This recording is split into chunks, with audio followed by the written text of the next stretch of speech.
সিলেটের ৬টি পর্যটন স্পটকে ইকো ফ্রেন্ডলি ট্যুরিজম জোন হিসেবে গড়ে তুলতে পরিবেশবিদ এবং বিশেষজ্ঞদের নিয়ে জায়গাগুলো পরিদর্শন করছে জেলা প্রশাসন। এই বিষয়ে আরও খবরাখবর আপনাদের জানাবো আমার সহকর্মী নাবিল হোসেনের মাধ্যমে। নাবিল, জেলা প্রশাসনের পরিকল্পনা কি এবং পরিবেশবিদ ও বিশেষজ্ঞরা কি বলছেন একটু জানাবেন সেখানকার খবরাখবর আমাদের।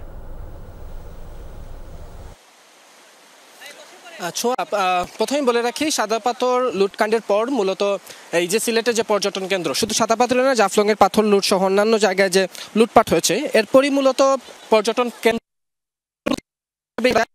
পরিবেশকে আসলে বজায় রেখে সেখানে কিভাবে আসলে পর্যটনকে উন্নয়ন করা যায় সেই চিন্তা ভাবনা নিয়ে আসলে সরকার কাজ করছিল। আজ সেই কাজে আসলে প্রথম ধাপ আমরা দেখছি যে সিলেটের সাদাপাথর পর্যটন কেন্দ্রে জেলা প্রশাসক নেতৃত্বে আসলে আমরা দেখেছি যে পরিবেশবিদ যারা রয়েছেন, বিভিন্ন বিশ্ববিদ্যালয়ের আসলে এখানে অধ্যাপকরা রয়েছেন, পাশাপাশি যারা আসলে বিশেষজ্ঞরা রয়েছেন পরিবেশের, তার পাশাপাশি পানি উন্নয়ন বোর্ড, পরিবেশ অধিদপ্তর সহ বিভিন্ন সংস্থার সমন্বয়ে মূলত এই যে আজকের যে পরিদর্শন, সেই পরিদর্শনটা হচ্ছে। আমরা ইতিমধ্যেই জেলা প্রশাসকের সাথে কথা বলেছি, তিনি আমাদেরকে জানিয়েছেন তারা মূলত এই সাদাপাথর সহ সিলেটের অন্যান্য জাফলং, উৎমাছড়া সহ অন্যান্য যে 6টি পর্যটন কেন্দ্র আছে সেগুলোকে তারা ইকো ফ্রেন্ডলি ট্যুরিজম হিসেবে তারা গড়ে তুলতে চান।